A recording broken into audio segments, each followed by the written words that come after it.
Hello and welcome to I'll Knit If I Want To. I'm Andrea Mowry of Drea Renee Knits, and this is a little weekly knitting podcast where I try my best to answer some of your questions. This week I am wearing my Gib raglan. It features one of my all-time favorite stitch patterns and sweet little cabled raglans. Get my hair out of the way. It is super cozy sweater. We have kind of some funky weather going on. It was funny this morning. My son was like, weather like this makes me feel sad. I was like, yeah, this is what I called the dirty snow season, where it just warmed up a little bit, but it's super overcast. We're actually going to get rain. And so it's all that kind of like funky, dirty snow by the road. And we actually had to do a photo shoot right before this, hence the lipstick. And I didn't realize it was supposed to rain. So I spent, however long getting ready for this photo shoot. And then my husband, who takes my photos, was like, just FYI, there's 100% chance of rain in like 10 minutes. And we take all our photos outdoors. I was like, no, I put on lipstick for this. But we did it. We got the photos done. It is for a new cardigan coming out in March. My dog is trying to get in to my studio. Maybe I'll see if I can get him quick. But it's a new cardigan coming out in March. I started working on this cardigan a year ago. Come on, bud. You want to come be part of it? Come here. So I started this cardigan a year ago. Almost this is far gone. What did we drop? I hope that wasn't a spindle. Was it a spindle? Nope. No, we're all good. We're all good. It's just my little wraps per inch tools. They're square, they're hardy. He's like, why do you have me over here? I don't want to be in your video. Yeah, oh, I know. Thank you. Thank you. Yeah. Anyways, I started, now you're going to try and get out. You're stuck in here now, dude. You scratched at the door. Now you have to stay in here with me. So, started this cardigan over a year ago. Well over a year ago. And I knit it and I finished it. I've talked about it on here before. And I was like, I started grading it and things weren't working up here. And I couldn't grade it the way I wanted to. And was just like, I'm just going to put it aside. And that happens. That happens, probably once, maybe twice a year, typically once. I will just have a pattern that's never going to see the light of day. For whatever reason, it's just not working out, and I'll decide, okay, this is a one-off that's just for me. But was it this summer? I think it was this summer. For some reason, I tried it on again, and I was like, wait a minute. This is like my favorite cardigan that I've ever made. Like, why haven't I written this pattern? Well, then so much time had gone by that I had to knit it again so that I could gather my thoughts, which worked out really well because there's two versions. One has your stockinette knit side facing, the other has your reverse stockinette purl side facing, and they show off the details of the cardigan differently. So anyways, it was kind of fun to play around, knit another one, change some things up, fine tune the pattern. And now here we are, almost to release day. So excited about that.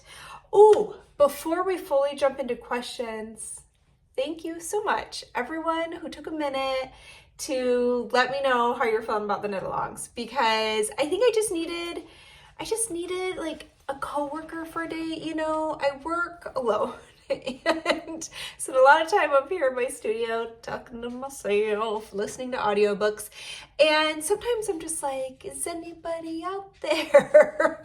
Do you all like knit-alongs? Like, I like knit-alongs. I mean, I love them, but do you love them? How do I know? So it was so helpful to have y'all weigh in. And I'm just so happy that so many of you are so excited. I'm sorry, my dog, I don't know. What are you doing? He's just like tap dancing around getting into things. I also have a new shawl design that's currently on the floor that I know he's going to go lay on in 2 seconds. You want to come up? Come on. Well, you have to come here. Come here. Yeah, you can just snuggle on my lap. You don't have to be part of the video. There, just sit. There you go. Okay. Now he's laying on my lap. You can't see him. So you can see like the tips of his ears. There he is. It's like, I don't want to be part of the video, Mom. I just want to cuddle on your lap. Okay. You're really throwing me off my game here. Yes, you are. So, what was I saying? So, anyways, so appreciate you all weighing in, and I was really, really happy to hear how many of you were like, no, I'm counting on it. I've been waiting for it. So I announced it today. Newsletter went out yesterday. Today's Friday. Newsletter went out yesterday. If you are a newsletter subscriber, run, don't walk, check your email, because there's all the information for the knit along. There's also a super subscriber sweater and shawl sale discount code. So if you don't currently have any WIPs, works in progress of sweaters or shawls, jump on over and snag some at a discount. Okay, let's rewind a little. What am I talking about? I am talking about the DRK March to May knit along. I started this knit along in 2020, I think it was like right at the start of lockdown, when I was like, oh my gosh, what do we all do? And so just to make like a happy place where we could all hang out, I was like, you know what? Let's cast on some sweaters. It started with just sweaters. It was just a sweater knit along. And I think it was like a year or two later, some people were like, man, I wish you would do shawls, because not everyone's a sweater knitter. So I was like, okay, we're going to do sweaters and shawls. They take a similar amount of time, kind of the same size project, so I feel like they go really well together. So for the March to May, it's exactly how it sounds. It goes from March 1st to May 31st. It is a 3-month knit along where we all hang out in my Ravelry group. I create a forum, one for sweaters, one for shawls, just because that's something everyone always requests. Like, I just care about the sweaters. I just care about the shawls. And otherwise it's too many people in one forum. So we kind of split up into our 2 groups.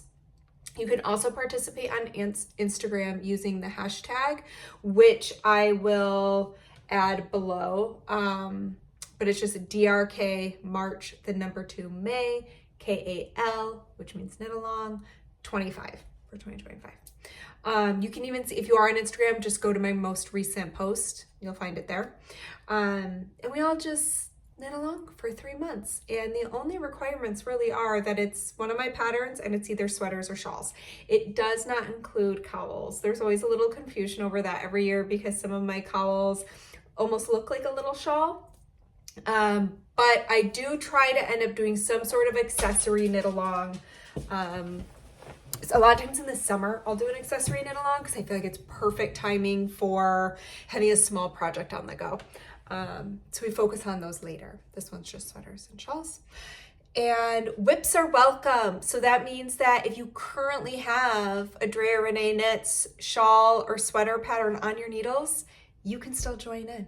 You don't have to go start a brand new pattern. You can join in with what you're already working on. So yeah, anyways, I will put all the links below to the forums. I'll include the hashtag for Instagram. And again, if you're a newsletter subscriber, check your inbox, because we always kick it off with pretty mega sale. It's usually one of my biggest sales besides my summer birthday sale, which is my biggest sale of the year. So I think that's all the info. Oh, we have some great prizes. So I always reach out to anyone that I collaborated with in the previous year and ask, do you have any interest in offering a prize for the knit along? And we have 5 prize sponsors this year, including Brooklyn Tweed, who's doing a sweater kit for my woolen honey sweater in the original colors of Loft. So they'll include all the skeins you need to knit your size, and I'll throw in the pattern. We have Spin Cycle Yarns is doing a Cinnabar shawl kit. So they'll include the yarn for the Cinnabar shawl, and they'll even do a virtual shopping appointment with you at their flagship store so that you can pick out your yarn colors. And then I'll send you the pattern. And then we have the Farmer's Daughter Fibers is doing a $100 gift card, and I'm also throwing in a pattern with that one. Mountain Meadow Wool, who is the yarn for the cardigan that I'm coming out with, I want to say this month, even though March technically is tomorrow. But in March, is sending out 2 skeins of their bison blend yarns. So they have 2 different ones. One's a sport weight and one is a fingering weight, and they have slightly different blends. The sport weight is bison and wool, and the fingering weight is bison, black alpaca, and black wool. And black wool is actually pretty rare because it was bred out of sheep that were raised for their fiber because people wanted to be able to dye it, and so they wanted the white fiber. So you don't see black wool as much, but now I think it's very much sought after, especially amongst like hand spinners and stuff like that. But what's really cool about that is that they actually, when they get the bison fiber, is when the bison are young, and this is all within like 75 miles of where Mountain Meadow Wool is in Wyoming. They get all of their fibers, almost all of them are within like 75 miles of where they are. And at this ranch with the bison, they hand collect the fiber from these young bison that are actually going, I think, to get like their vaccinations and stuff on the farm. But I thought it was pretty cool that they have to like hand brush to get it, hand collect the fiber. And then we also have, I think I've done Brooklyn Tweed, Spin Cycle, Farmer's Daughter, Mountain Meadow Wool, and then prize number 5 is from Harrisville, which I have taught at Harrisville. I also had the pleasure of taking a weaving workshop at Harrisville. If you can ever get to Harrisville to take a class, it is really worth it. I had the most amazing time learning to weave there. And when you take a class there, they also take you on a tour of their mill and they tell you the history of it. And do you want to come back? Come on. He doesn't know what he wants to do. I know you're just going to keep tip-tapping around until my family gets back, which is going to be any minute. But it's just really fun to learn about the history of their operation and everything. But they are donating a night and day cowl kit. So they will include 1 skein each of nightshades and daylights in the colors of your choice, and then I'll throw in the pattern. So really fun prizes for the knit along this year. I'm so excited.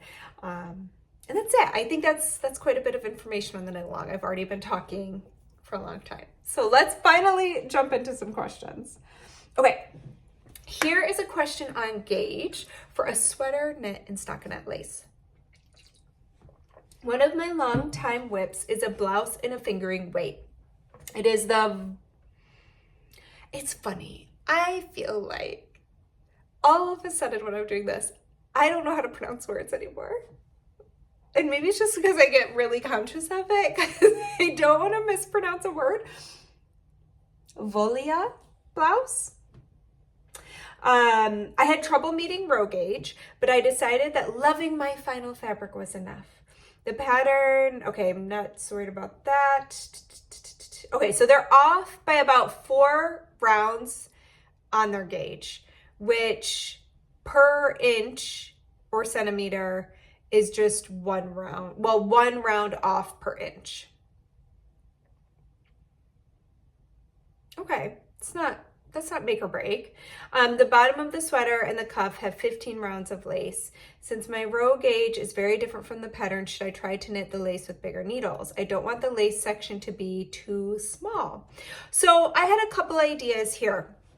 One was you can always knit your stockinette section longer to make up for the loss. Can you hear him scratching at the door? Okay. I'm gonna keep chatting. You're not gonna be able to come back in because I have interrupted so many times. So, you could knit your stockinette section a little bit longer to make up for any loss, but it sounds like you don't really want the lace section to be too small. I did take a very quick brief look.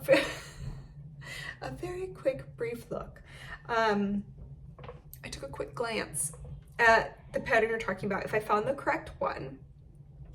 And there's like a lace edging on the bottom of the sweater and cuffs. So I didn't look close enough to see, but I think you could also add an extra repeat of the lace if you don't want it to be too short. But otherwise, I think you could try going up a needle size. I would be curious how that designer, if they just have you use one needle size throughout, I would be curious about that. But you could go up a needle size to try to more closely match their gauge. Just keep in mind that it is going to cause a flare out at the hems and cuffs, which can be a nice, like, kind of A-line and bell sleeve look. That can be okay. But that's the only thing I would consider. So maybe either just knitting your stockinette a little bit longer, or adding one more repeat of your lace, or a partial repeat just to help it grow a little bit.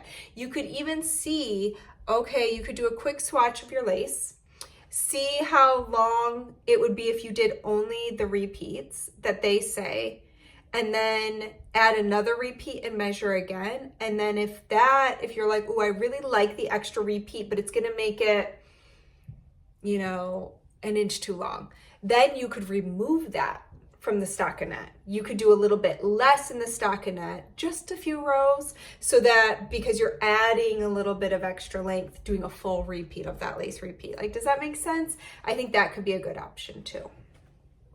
So there's a few things, a few ideas for you. Okay, question number 2. I'm pregnant with my first baby. Congratulations. I'm not really a shawl knitter, but I thought a nice big shawl could make for a good breastfeeding cover, especially since our little guy or gal will be coming when the weather is starting to cool down again. Plus, it makes a great excuse to join the March to May knit along. Woohoo, sure does. Which of your shawl patterns would you recommend? So I actually, when my daughter was little, and before I had my son, I designed the Everyday Shawl. So the Everyday Shawl is a rectangle. I knit it out of Brooklyn Tweed Loft, and it has these textured chevrons at the bottom.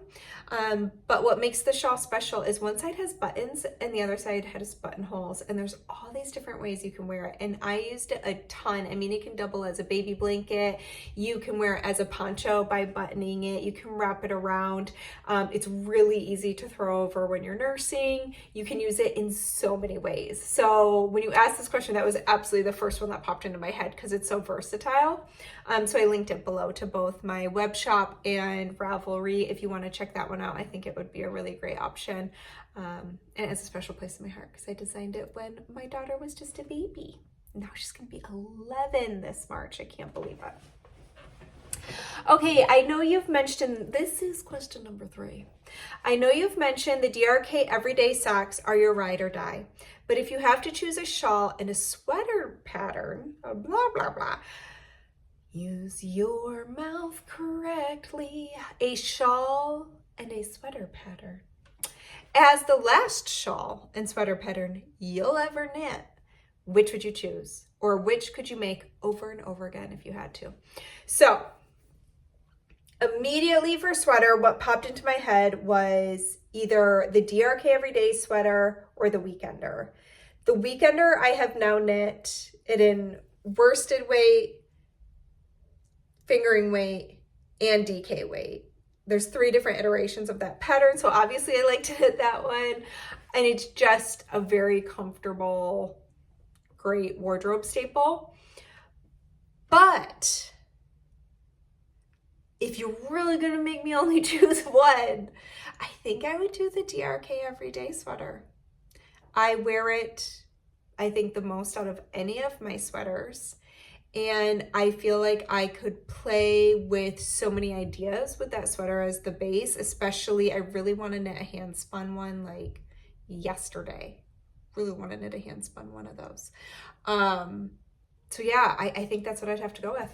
I'm gonna lock it in. I'm gonna lock it in, Bob, and say the DRK Everyday Sweater.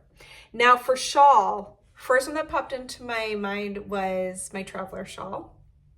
I knit 2 of those already. It's just a really fun one to knit.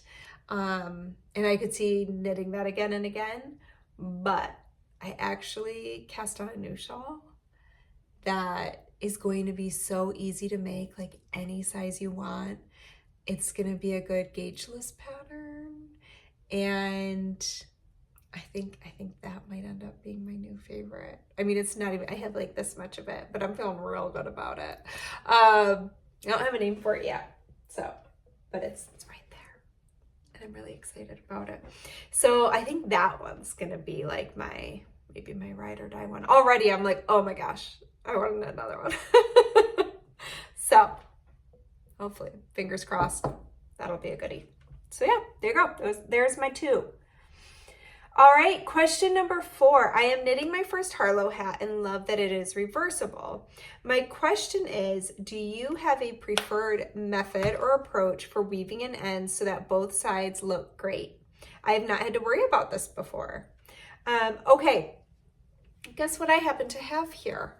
This is a riff on Harlow that I played with earlier this year. I'm actually not happy with how it turned out. So I want to take out the crown because unfortunately at this yarn weight, this crown shaping kind of just looks like a little house. It just didn't really work out. But I was like, oh, this would be a great way to kind of show you what I'm thinking of for weaving in ends. So unfortunately, my 2 colors are really similar, but hopefully you can see this one is a darker yellow and this one's like almost white. So you can kind of see the differences there. So when you look at this side, you can see that the white is the knits and then my darker yellow is what's going to be in this crevasse, if you will.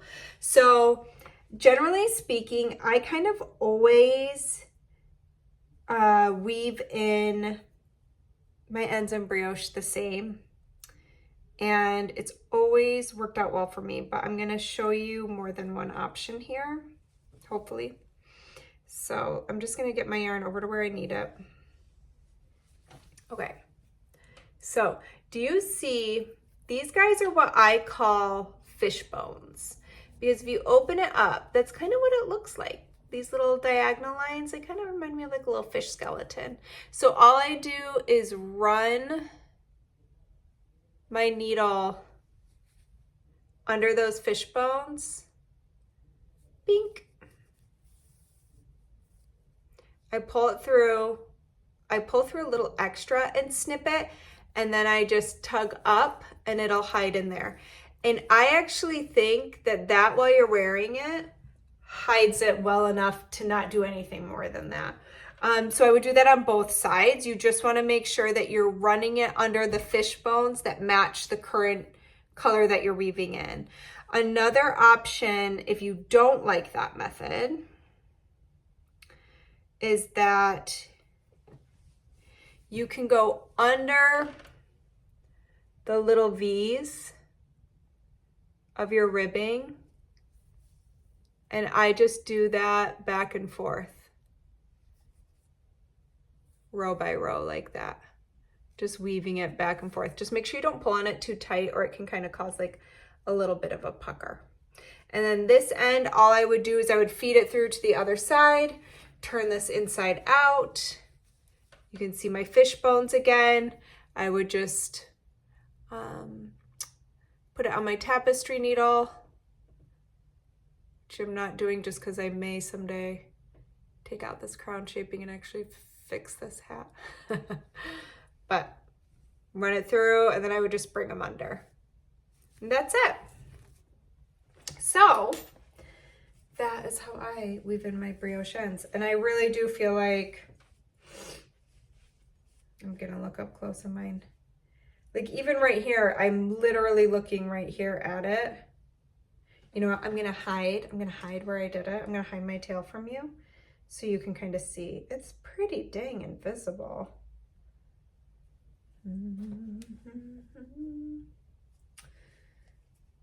Okay, I'm gonna do this. And I'm just gonna poke it to the inside of my hat. Wink.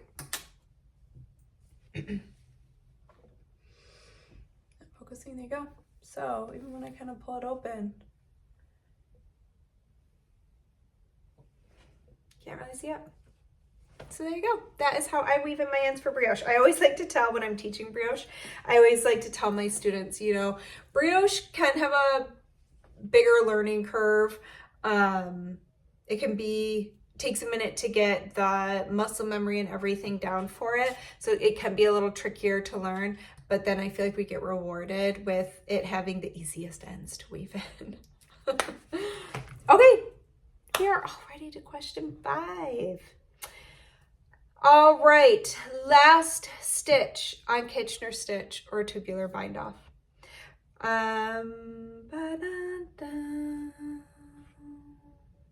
They did a little paragraph and now we're getting into the question. So here's the question. Every time I do Kitchener on one needle or tubular Italian bind off, I always have a last stitch that is wonky and weird and it doesn't ever look nice. Most tutorials show the first 4 to 5 steps and then say something like, keep doing the same steps until all stitches are bound off, and then don't show that last stitch. What am I missing? Okay, so here's the thing about cast-ons and bind-offs. You can fudge it. And I think sometimes we really want it to be this really specific way to handle it, but if it's me and probably a lot of other knitters, all they end up doing is I just take my tail, I put it through that last live stitch and I just pull. Now, sometimes what happens is that last stitch, it can be a little looser than all my other all my other stitches, just because there wasn't anything there to kind of keep weaving my yarn through. But you have a yarn tail. If that's your last stitch, then now you have a little yarn tail and you're going to use that yarn tail to make it look better. And you just fiddle with it. You just fudge it. I'm sure, you know, there are very, very technical people out there who probably teach whole classes on how to make that the most beautiful thing in the world. But honestly, I fudge it. You know, like these sleeves were bound off. I can't even see where I did my bind off anymore. You know, it's after it's done, you're probably not ever gonna think about it again, but also fudge it. Use that yarn tail to hide your sins. So for instance, here is, and I know this is kind of the opposite, but I think it is the same. Here's my cast on of my hat. I need a spare hand. I gotta set my needle down.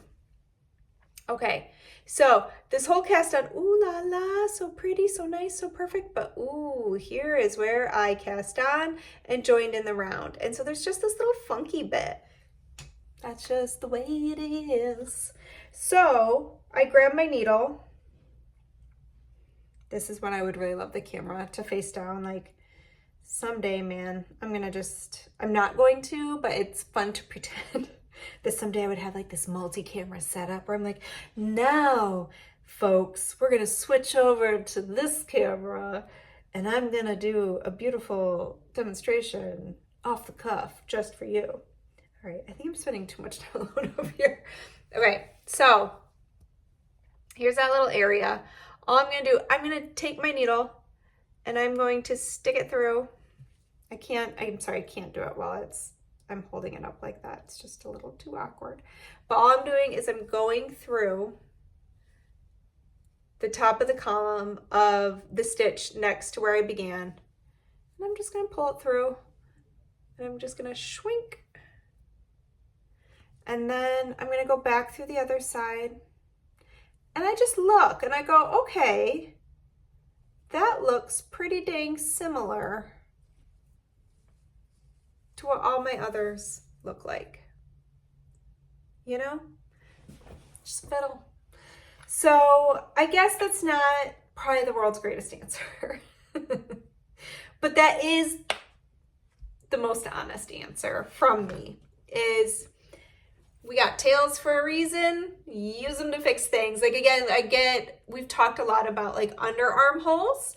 So when we are knitting a sweater, a lot of times we'll just have a little stretched out area on either side of where we pick up our underarm stitches, and absolutely pick up an extra stitch or two to help fill in those gaps and then decrease them out. I love to do that, but I always, when I go back, if I'm doing a top-down sweater and now I'm going back to the sleeve and I have to reattach my yarn, I put like a 20-inch tail in there. And that way I know, you know what, after I'm all done, if there's any little holes, I just go through with the sweater inside out and I do a little duplicate stitch near those areas, weaving my yarn in and out, and I just zhuzh it until it looks nice and tight. And like, look, you don't see any underarm holes. I just zhuzhed it. So if I ever do learn a really specific, clear way to show that, I'll do a tutorial. But honestly, one of the things I do always remind myself is, generally speaking, I'm never gonna look that close again at that one little bit, you know? All right, I think that's all. I hope to see you in the March to May Knit Along. It officially kicks off tomorrow, Saturday, March 1st, but I opened up the forums on Thursday because I always love for people to immediately have a landing pad where they can go introduce themselves. So if you haven't yet, please feel free to come over, introduce yourself, share a picture of your yarn or your whip, tell us what you're gonna work on. Are you team sweater or team shawl? We would love to hear it. Even throw it in the comments below. I'm always curious, like, who's going to be team sweater and shawl. And then we always have the overachievers who are like, girl and both, doing one of each. But would love to have you over there. And I think that's all. If you would like to answer a question, if you would like to ask a question, just look in the show description, go all the way down in the bottom, and you'll see a link to a form you can fill out with your questions. And I hope to see you back here next week. Have a great weekend. And if you love watching this, please feel free to hit that like and subscribe. Bye.